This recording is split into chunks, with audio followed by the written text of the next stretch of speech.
Well, for today's perspective, we're going to talk to Gesine Weber. She's a research fellow on geostrategy at the German Marshall Fund of the United States. Thanks very much for joining us on the programme today. From Berlin you are. Let's talk first of all about this new support for Ukraine. To start with the F-16s, what difference do you think that could make? We have seen over several months and basically almost a year now how critical air defense is for Ukraine in this conflict. And if Volodymyr Zelensky asks for this air defense, I think there is a good reason to do it. And we have indeed seen that whenever he asked for capabilities and Western allies then later delivered these capabilities, that these actually really contributed to the defense of Ukraine. So particularly after the airstrikes that we have seen from Russia in the last days, which were of course also a military signal ahead of the NATO summit, I think that the delivery of the F-16 is really a critical step to protect Ukrainian civilians and also to help Ukraine endure against Russia's war. Presumably the fear that it could antagonize Russia, particularly if those F-16s are seen to be being used across the border. Yes, this criticism and this fear has indeed been voiced, but I think that Western allies have also made it pretty clear that Ukraine, or basically have really laid out very strict criteria for Ukraine using these fighter jets, or in general using Western weapon systems outside Ukrainian territory, so that I would not be concerned to see that as a step to escalation. And furthermore, Russia has basically ignored almost all the red lines it has drawn in the conflict. So from the very beginning, Russia has, for example, warned Western allies against delivering heavy weapons, against delivering combat tanks, against delivering the first air defense systems. And it always framed that as an escalation. But although these systems were delivered, there was no escalation from the Russian side. There could be a tipping point, though, couldn't there, where Russia says enough is enough?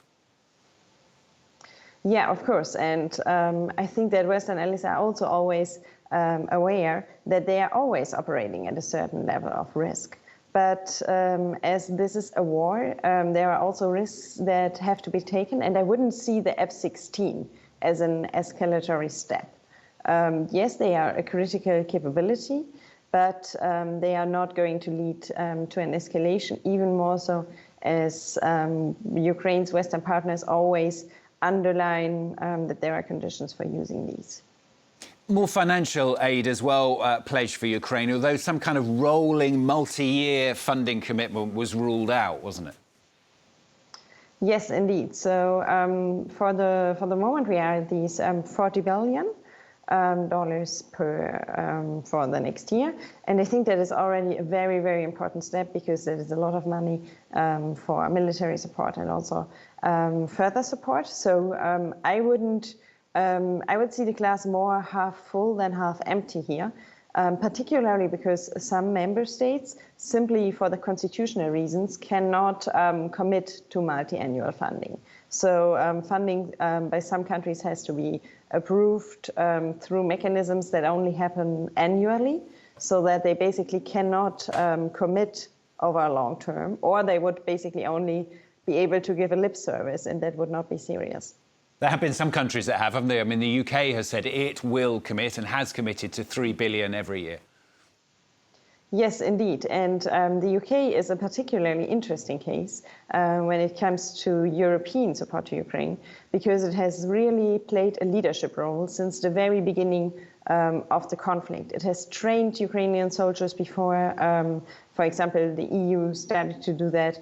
It has delivered heavy weapons before the EU started to do that, and it has permanently nudged, particularly its partners inside the EU, to take necessary steps. So I think it's good to see particularly that signal coming from the UK, because it could be an incentive for other EU member states to do the same. A little bit further down the line, the US has pledged in 2026 to place longer-range missiles in Germany. Why have they done that? I mean, what is the use of that, and could that not antagonise Russia as well? I would not say that this can antagonize Russia. I mean, of course, Putin will take it up and Putin will see it or frame it as a threat to Russian security.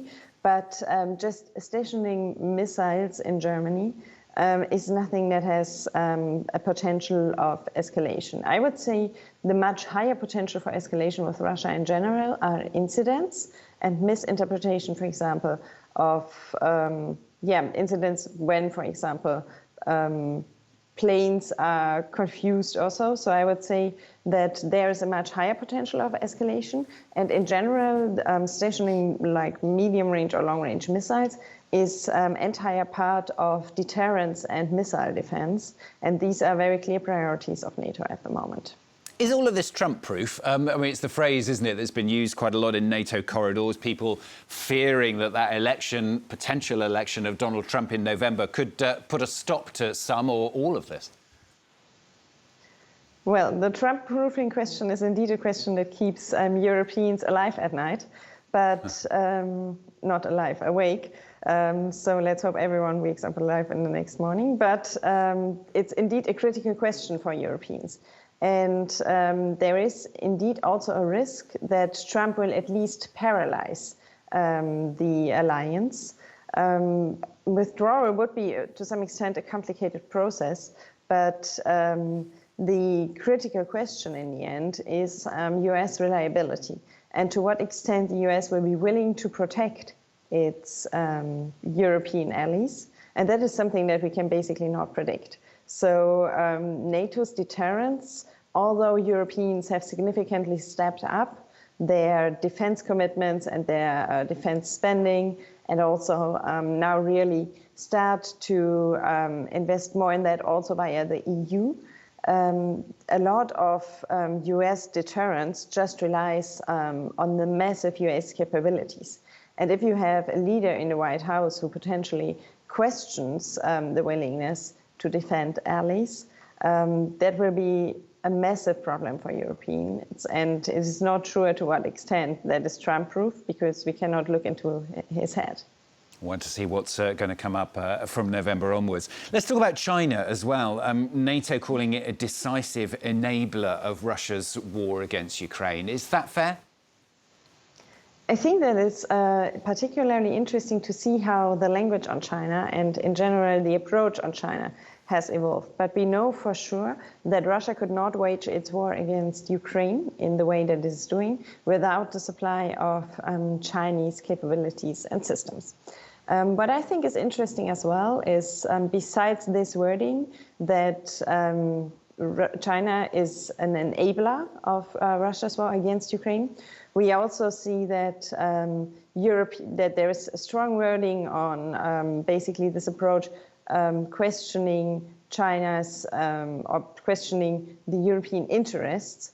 And on the other hand, we still see that the overall wording on China as a systemic challenge has not significantly evolved. So we see that, for example, there is still a willingness to, I would say, keep some wiggle room and not frame China as a threat. Good to talk to you on the programme today. Thanks very much for joining us. That's Gesine Weber. She's a research fellow on geostrategy at the German Marshall Fund of the United States. Thanks very much. Thank you.